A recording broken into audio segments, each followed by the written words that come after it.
All right, let's dive into a term you've probably heard floating around, one that sounds both incredibly ambitious and, frankly, a little terrifying: the AI Manhattan Project. It brings up these images of secret labs, brilliant minds, and world-altering tech, and it's at the very center of a massive modern debate. And this is really the heart of it, isn't it? Is AI moving so fast with such high stakes that we now need some kind of unprecedented all-hands-on-deck effort to manage where it's all going? So, what do people even mean when they say this? Well, you have to think of it as a metaphor. The idea is to launch a huge, urgent, and incredibly well-funded mission, just like the one that built the first atomic bomb. But this time, instead of trying to harness the atom, the goal would be to get a handle on artificial intelligence. Now, to really get why this metaphor is so loaded, both powerful and controversial, we first have to take a step back. We need to understand the original project that gave it its name. The original Manhattan Project was born from a very specific moment in history. I mean, imagine the sheer urgency, this constant fear that your enemy was going to build this devastating weapon first. Everything was shrouded in total secrecy. All the power and an absolutely mind-boggling amount of resources were funneled into a single, centralized leadership. And its success? It didn't just end a war. It threw open the doors to the nuclear age and introduced humanity to the very concept of an existential risk. So when you put AI and the bomb side by side, you can see why the metaphor sticks. Both have this world-changing power. Both have a sense of urgency swirling around them. And both are dual use. They can be used for incredible good or for immense harm. But, and this is a huge but, the differences are critical. The Manhattan Project had one crystal clear goal: build a bomb. With AI, the goal is fuzzy. Are we trying to build a superintelligence or are we trying to control one? And unlike the top secret project of the 40s, AI development today is global, it's decentralized, and a lot of it is happening right out in the open. So why this sudden urgency? Why is this conversation blowing up right now? Well, the answer is pretty simple.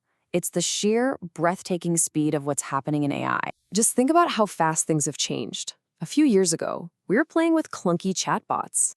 Now, large language models are writing complex code and beautiful poetry. That creative spark has exploded into tools that can generate stunningly realistic images and video from just a sentence. And at the same time, you've got autonomous systems creeping out of the factories into our world, while AI tools are solving biological mysteries that have stumped scientists for decades. This isn't some far-off future. This is happening right now. And all of this incredible progress seems to be pointing in one direction, towards what some see as the ultimate endgame: artificial general intelligence, or AGI. We're talking about systems that could be just as smart as us, or maybe even smarter at pretty much everything. And that single, high-stakes possibility is what's forcing this entire conversation into the spotlight. And with a possibility that big, you get this massive tension. It's like a two-sided coin. On one side, you have these unbelievable promises, finally solving climate change, curing diseases, making our own minds more powerful. But then you flip that coin over, and the threats are just as profound. You have the alignment problem. How do we make sure a superintelligence actually shares our values? You've got the risk of misuse by terrorists or rogue states, massive job losses, and the ultimate fear: what if we just lose control? So you have this incredible promise on one hand, and this terrifying risk on the other. And that tension, that's what sparks the central debate. With stakes this high, what are the actual arguments for and against doing something as drastic as an AI Manhattan Project? Well, the supporters argue that this is the only way to get ahead of the existential risks. It's how you pour serious money and brainpower into safety research before it's too late, and maybe even prevent a reckless AI arms race between nations. But the critics are waving some major red flags. They worry that centralizing AI development would put way too much power in one place. And come on, the name itself, Manhattan Project, practically screams militarization.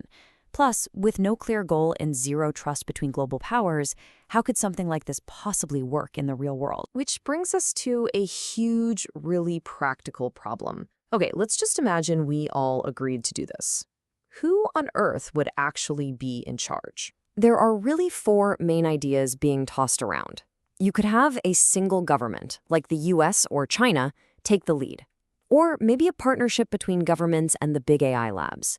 Some people imagine a brand new global body, kind of like the UN but for AI. Or you could have a group of independent research and philanthropic organizations run the show. Each one of those options is its own giant puzzle of politics, power, and trust. So, when you look at all these problems, the politics, the lack of trust, the fuzzy goals, a literal top secret project just like the original, well, it starts to look pretty unlikely. Which means it's time to move beyond the metaphor and ask, what could a realistic path forward actually look like? Because ultimately, the real value of this whole AI Manhattan Project idea isn't to give us a literal blueprint to copy.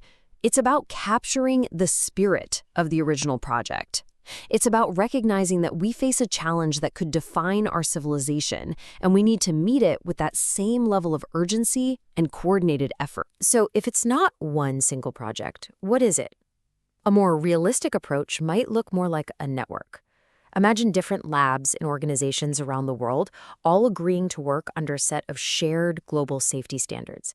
The whole mindset would shift to safety by design, where you can't build it unless you can prove it's safe. Companies would start competing on who is the most responsible, not just who is the most powerful. And all of this would be backed up by smart international agreements and, most importantly, a public that's actually in on the conversation. And that, in the end, is the true purpose of the metaphor.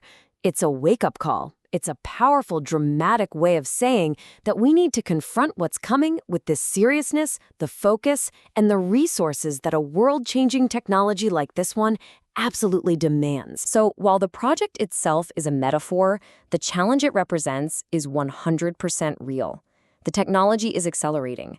The stakes are getting higher every single day.